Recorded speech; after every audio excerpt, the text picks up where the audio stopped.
On behalf of the National Park Service, I'm Ranger Ann. We also have Ranger Jamie and Ranger Eliza here helping today.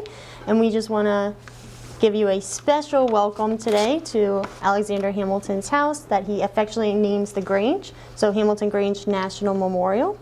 Today we're doing a whole day of events, and so we have a couple partners with us. Of course, our AHA Society is putting most of this on, along with us here at the National Park Service. And we also have the Coast Guard Auxiliaries here today outside, so any questions about that, you guys can see them outside. The Goodness and Humanity of Mr. Hamilton will be going on first today at 11 o'clock. While Alexander Hamilton is widely recognized for his contributions to the founding of our nation and the establishment of a sound financial and economic system, he is still often described in history books as a cold and uncaring bureaucrat. This talk uses historical evidence to reveal Hamilton as a warm, generous, emotional, and deeply human individual who advocated respect and equal treatment for all groups in society.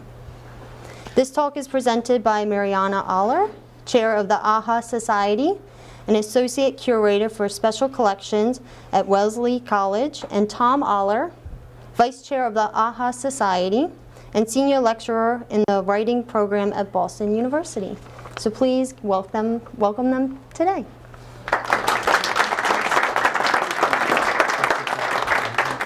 Of course, you know about the musical and how that brought new fame to Alexander Hamilton, but for a long time, even if his contributions to the country were recognized, there was not a lot of positive information about him as a person. So just a reminder of some of the things that he did in his career. So he was an aide-de-camp to General Washington during the Revolution. He was a hero of the Battle of Yorktown. Later he became Inspector General and Major General of the U.S. Army. He was a charter member of the New York Manumission Society, founder of the Bank of New York. He was a delegate to the Annapolis Convention that led to the calling of the Constitutional Convention, and then he was a leading force in the New York Ratifying Convention. And then he was the father of the Federalist paper and the guiding force, so he wrote 51 out of the 85 essays. And then as first U.S. Treasury Secretary, he created the financial and economic system of the U.S. and saved the country from financial ruin after the Revolution by setting up the Bank of the U.S., restoring the credit of the country, establishing the mint, establishing the dollar as a uniform and stable currency, setting up the Coast Guard, and the Customs Service, and also he was promoting manufacturing to achieve economic independence for the U.S. We're going to list a few of what we call untruths about Hamilton that are typically asserted in the historical record. That Hamilton was overbearing, impatient, arrogant, calculating, a monarchist, cold and unfeeling, moneyman and speculator, a banker, egotist, a know-it-all, and condescending. Yeah, so some of the things that were really true about Hamilton. So throughout his life he opposed slavery. He believed in equality of people regardless of race or religion, and we'll give some examples of that. He loved his family and his friends dearly. He was always ready to help those who were suffering or in need. He sacrificed himself constantly for the sake of the country. He never focused on enriching himself. He was an ardent patriot, not a monarchist. He relied on hard work and study, and he was dedicated to duty and integrity. So Hamilton was born on the island of Nevis in the Caribbean. The island of Nevis was the center of the slave trade. That's where slaves were being delivered from Africa and being sold throughout the Caribbean and then for the North America mainland. Hamilton's home on Nevis was just yards away from the slave market. So from early on, he witnessed the cruelties, the horrors of the slave trade right in front of his eyes. The market is marked, these are pictures that Tom and I took on Nevis, and the market is marked, the location of the market is truly, you could see it from his house. Yeah. So then when Hamilton and his family moved to St. Croix, you know that Hamilton's father abandons the family, his mother dies. Hamilton finds work as a clerk for the shipping firm of Beekman and Kruger. And he calls this the most useful part of my education. Now, Hamilton didn't really talk much about his experience in the Caribbean, but obviously it also included a lot of exposure to the horrors of the slave trade. So you can see a couple of images from St. Croix. So the one on the left there's a sugar mill, and there's various machinery for processing the sugar. On the right is the slave market in Christiansted, and Hamilton's office for Beekman and Kruger would have been really close to that slave market. Yeah, the slave market was right at the harbor.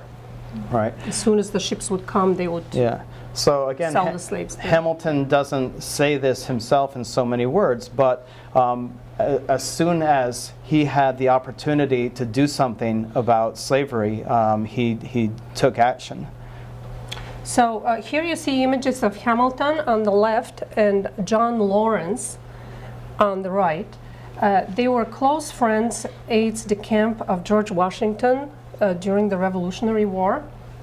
What we are going to be showing here to you is excerpts from an amazing letter that I recommend that all of you do take a look at the full text, that tells you a little bit of a plan that for possible emancipation of slaves in the South. Hamilton is writing to John Jay, who at that time is president of the Continental Congress. So he says, Colonel Lawrence is on his way to South Carolina on a project to raise 2, 3, or 4 battalions of Negroes with the assistance of the government of that state. And you know that Lawrence's father was a major slave owner in South Carolina. I foresee that this project will have to combat much opposition from prejudice and self-interest.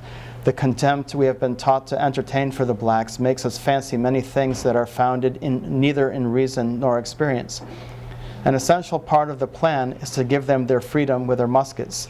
This will secure their fidelity, animate their courage, and, I believe, will have a good influence upon those who remain by opening a door to their emancipation.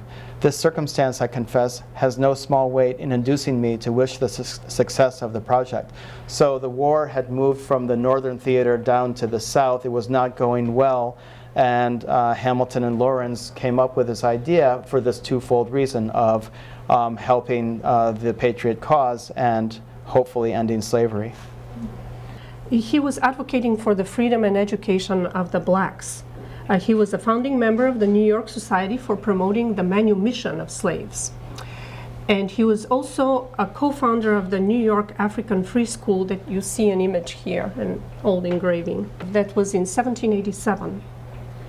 Yeah. So another group that Hamilton was really generous towards and kindly towards was Native Americans. So he always favored equal treatment over conflicts and land grabs. He became a charter trustee of the Hamilton Oneida Academy, which later became Hamilton College. And here's a letter from the Oneida Indians to Hamilton. Brother, attend to our words. We write to you in particular because some of us know you. We have all heard that you are a friend of everybody, Indians as well as white people. We rejoice to hear it.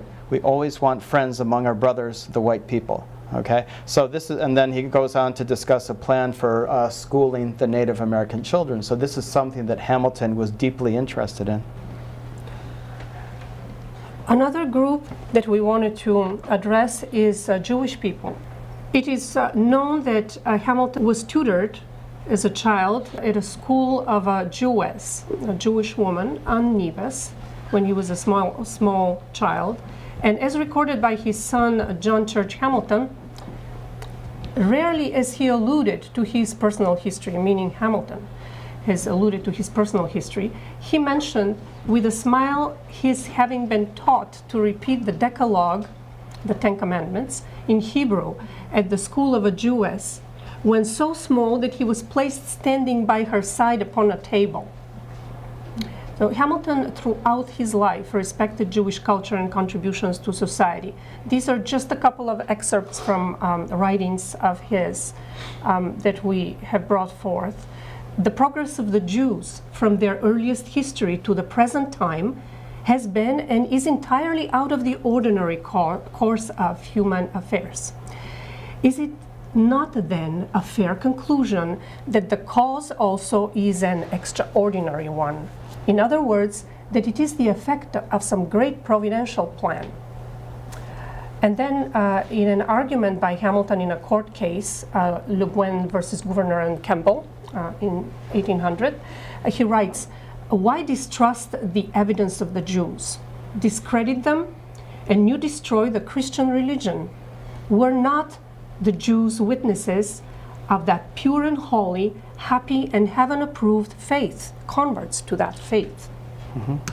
So, you know, Hamilton himself was an immigrant, and he had a lot of respect for other immigrants, and he recognized their potential, what they could contribute to the country. So here's the Great Falls of the Passaic, where Hamilton proposed a manufacturing city be built. So it became the first planned industrial city in the country. And Hamilton wrote, and this is part of his report on manufacture. So he's talking of all the benefits that industry can bring, and then he's recommending who can do it. So as to the promoting of emigration from foreign countries, men reluctantly quit one course of occupation and livelihood for another, unless invited to it by very apparent and proximate advantages.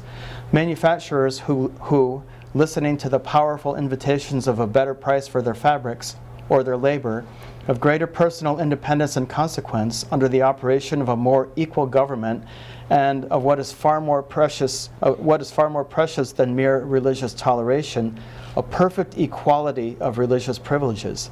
They would probably flock from Europe to the United States to pursue their own trades or professions if they were once made sensible of the advantages they would enjoy. So we're going to move on to a different theme here. We're going to talk a little bit about Hamilton's tenderness and gentle care for family. And of course we will start here in Hamilton Grange with Eliza, his wife. And we're reading here an excerpt from a courtship letter that he wrote before they were married in the same year, summer of 1780. They got married on December 14th, 1780 in Albany. So Hamilton writes, "I love you more and more every hour. The sweet softness and delicacy of your mind and manners, the elevation of your sentiments, the real goodness of your heart, its tenderness to me, the beauties of your face and person, your unpretending good sense, and that innocent simplicity and frankness which pervade your actions, all these appear to me with increasing amiableness and place you in my estimation above all the rest of your sex." Yeah, so if you haven't done it yet, take a look at Founders Online. You can see an amazing series of courtship letters, and there's no way that you can accuse Hamilton of being cold and unfeeling if you see the depths of his love for Eliza. Here's a letter. Again, Hamilton didn't look back to the Caribbean much. He never made it back there. However, he was always concerned about his family. So he asks his brother James about their father. "But what has become of our dear father? It is an age since I have heard from him or of him, though I have written him several letters. Perhaps, alas, he is no more, and I shall not have the pleasing opportunity of contributing to render the close of his life more happy than the progress of it. My heart bleeds at the recollection of his misfortunes and embarrassments." This is a letter from David Hossack. David Hossack was the family physician of Hamilton's family. But this letter was written later to Eliza in 1833. Eliza, of course, lived till 1854. A long, long life, 97 years of age.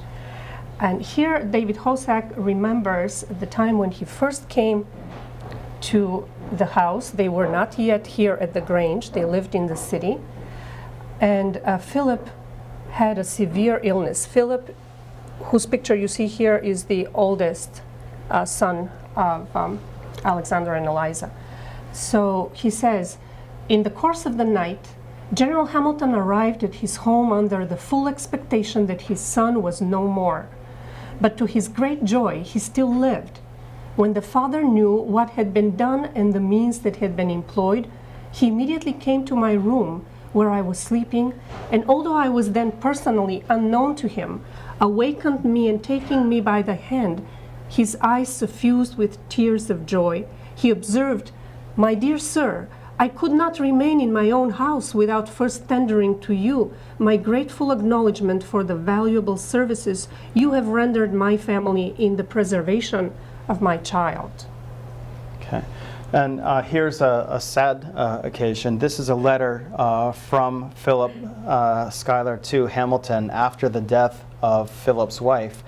And he writes, and here you can see this bond of affection that developed between Philip and Alexander even before Alexander met Eliza.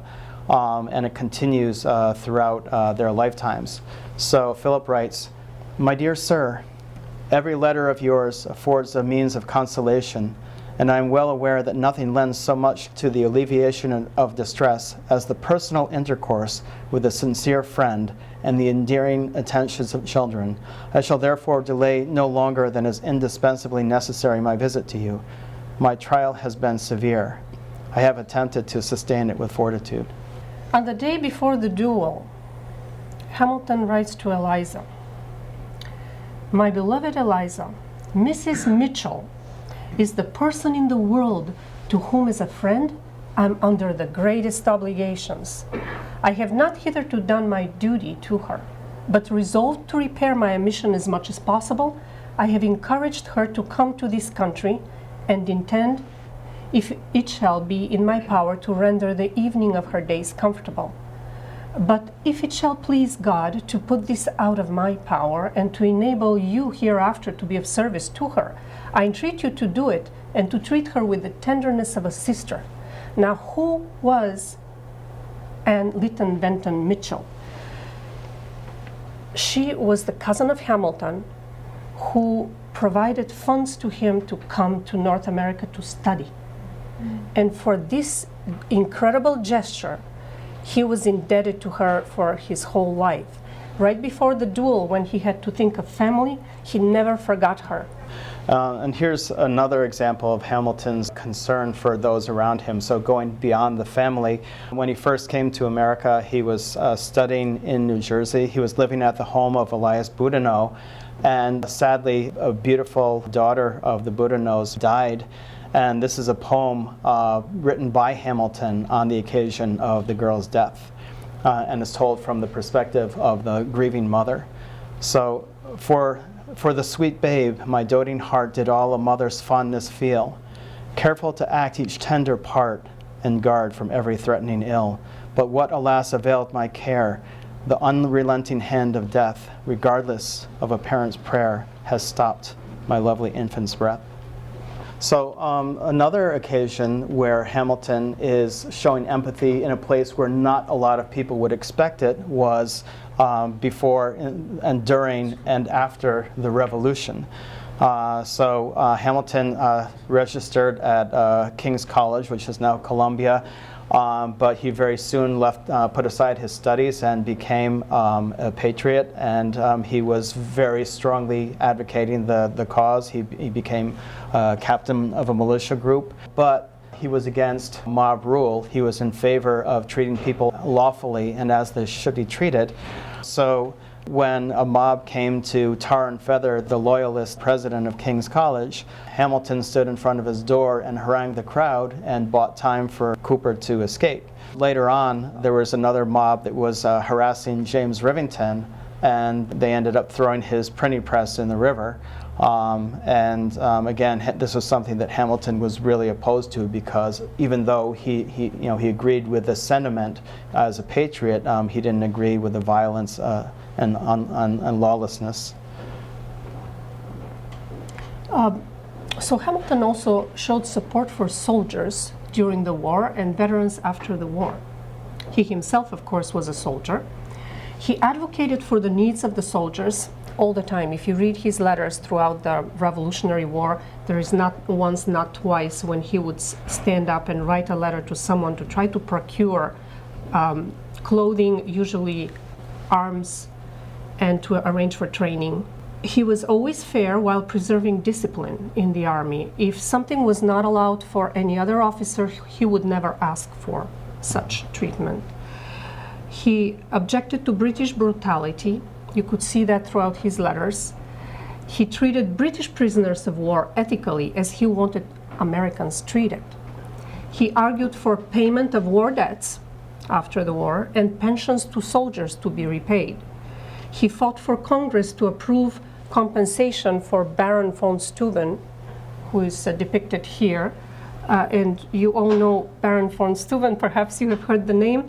He's the person who trained the American army at Valley Forge in the middle of winter, at the hardest winter there.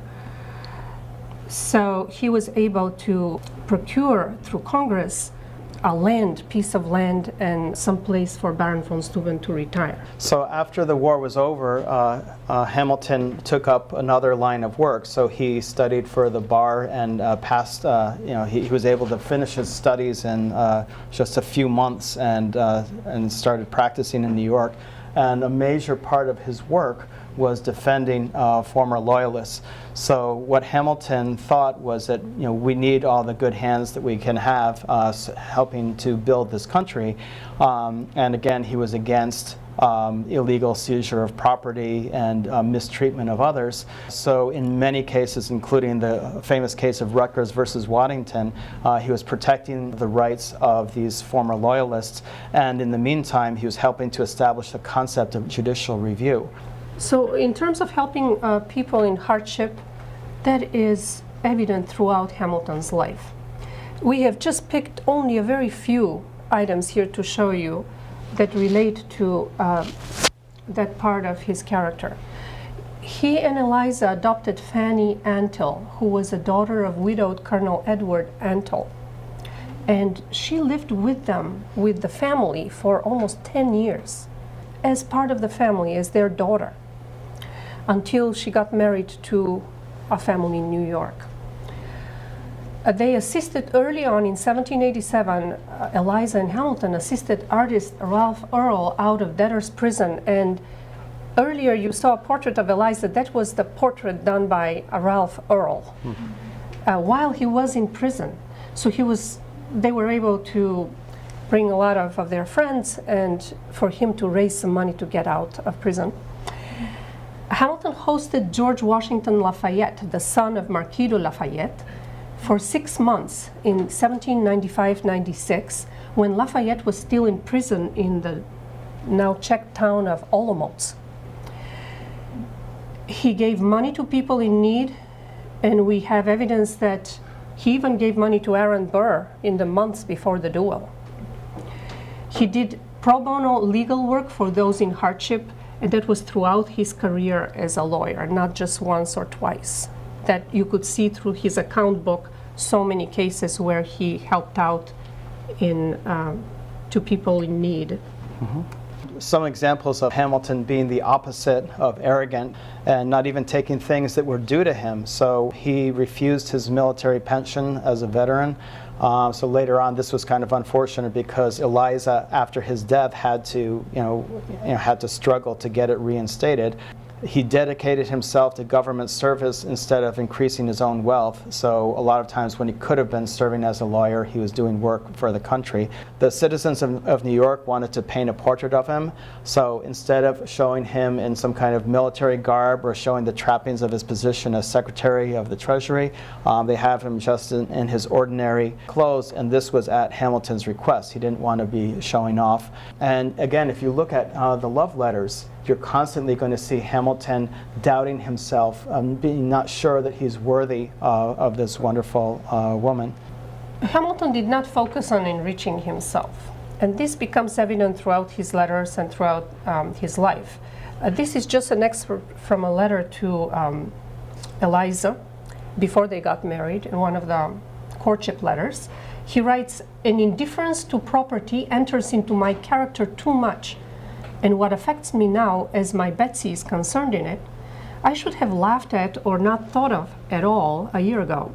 I cannot, however, forbear entreating you to realize our union on the dark side and satisfy without deceiving yourself how far your affection for me can make you happy in a privation of those elegancies to which you have been accustomed." This is the portrait. Yeah, that's the one. That's the portrait. You haven't seen it yet. That's the Ralph Earl portrait Yeah. of Eliza. The interesting irony is that Hamilton created banks. Hamilton set up the financial system for the country, but he himself was neither a banker nor a speculator at this time. He dedicated himself to government service at the expense of his legal career. Here you have the first bank of the U.S. in Philadelphia, and he also observed this really strict separation between himself as Treasury Secretary and the officers of the Bank of the U.S. So he writes, "I rather avoid interference on affairs of the bank and am seldom consulted except as to general principles, and as to them, not always." So this was a deliberate, part of the plan for the Bank of the U.S. that it be mostly, this 80% privately owned, and that the Treasury Secretary not have control over it. So Hamilton, was he a monarchist? There are so many historians that claim that he was a monarchist. Absolutely not. I mean, Hamilton was a patriot and soldier in the Revolutionary War. He was a hero of Yorktown. You see here a depiction of the assault on Redoubt 10. He drafted the call for the Constitutional Convention. He defended the Constitution by writing the Federalist Papers, now used in every court case, practically, of the Supreme Court. He defended he was instrumental in its ratification in New York State, and he served as the first U.S. Treasury Secretary. Yeah, so part of the reason for the charge of monarchism is that Hamilton, observed what was useful, what was productive in Europe. He looked at the financial systems in England, in France, in Holland, and other countries, and anything that seemed like it could be adapted and adopted for American purposes, he used. But the idea that he was any kind of monarchist, that he desired any kind of reunification with England after all that he had suffered in the trenches during the war, there's no sense in that. Is Hamilton a know-it-all? Now what I'm going to read to you is a paragraph from William Pierce of Georgia. And it comes from character sketches of delegates to the Constitutional Convention in 1787. Yeah, so William Pierce was one of the delegates, and he didn't speak much at the convention, but he spent a lot of his time just listening, observing, and he just sort of writes these mini biographies of what he sees in the various delegates. And he writes about Hamilton, "Colonel Hamilton is deservedly celebrated for his talents. He is a practitioner of the law and reputed to be a finished scholar.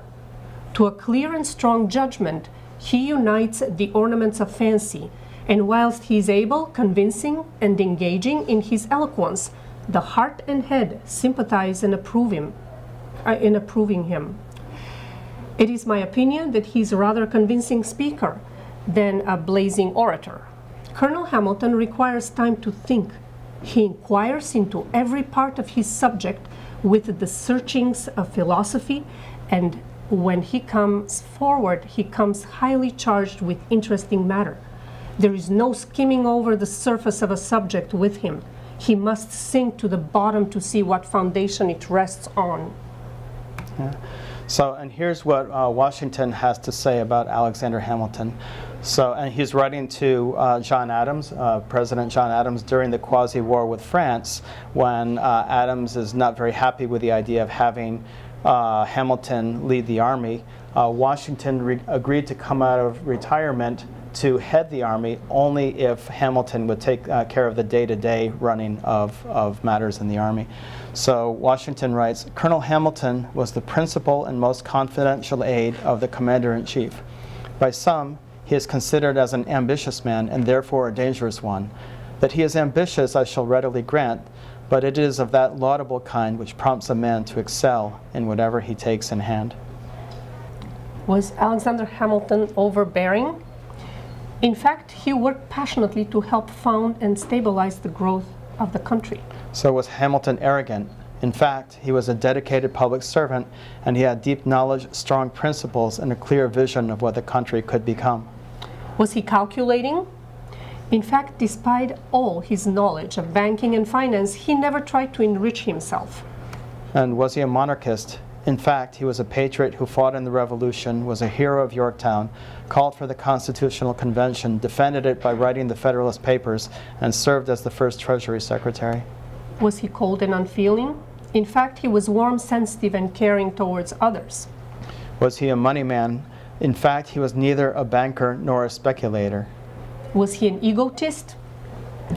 In fact, he respected the achievements of others, and both in war and peace, he protected not his own safety, but the principles in which he believed. And was he a know-it-all? In fact, his brilliance was the result of hard work and constant study.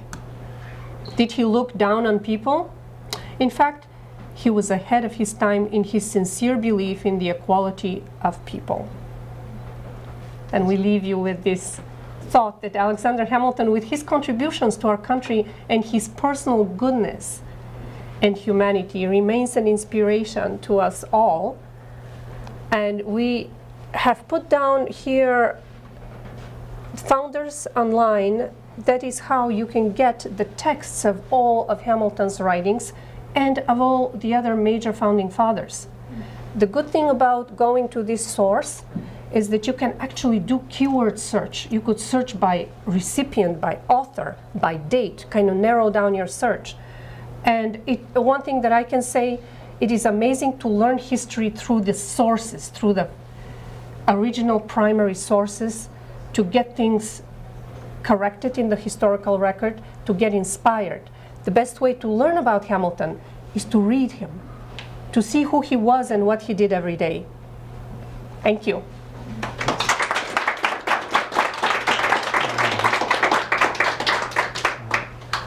Okay, so does anyone have any questions?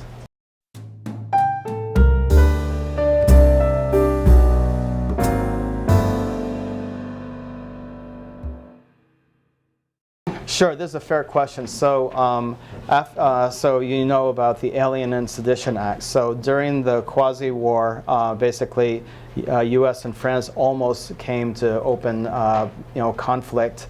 Hamilton was made Major General, Inspector General. He was getting, trying to get the troops ready, make sure everything was ready if there was a war, and it didn't really break out into a full conflict. The Federalist-controlled Congress passed the Alien and Sedition Act, so they raised the length of waiting time before you could become a citizen from 5 to 14 years. They said that the president could deport immigrants even from friendly countries, and he could imprison and deport people from enemy countries. And there's also Sedition Act, so somebody could be arrested for insulting the President of the United States or other government officials. And this is widely seen as a horrific mistake. It's something that led to the downfall of the Federalist Party. It was an overreach. One thing I guess I would argue is that Hamilton was out of office before that happened. So he wasn't, I guess my impression is that he didn't really think that this was this was a great idea, but he was not in a position to control what the Federalists were doing at that point. And that is such a good question. Just to expand a little bit about how Hamilton is being perceived as the founder of the Federalist Party.